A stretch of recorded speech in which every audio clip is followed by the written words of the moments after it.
top 6 এ কে যাবে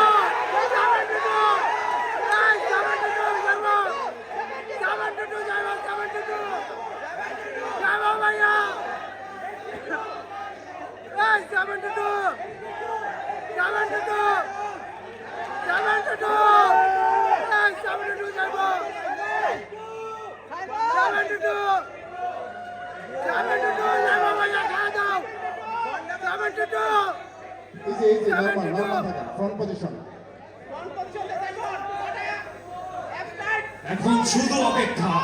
কে যাবে top 6 এ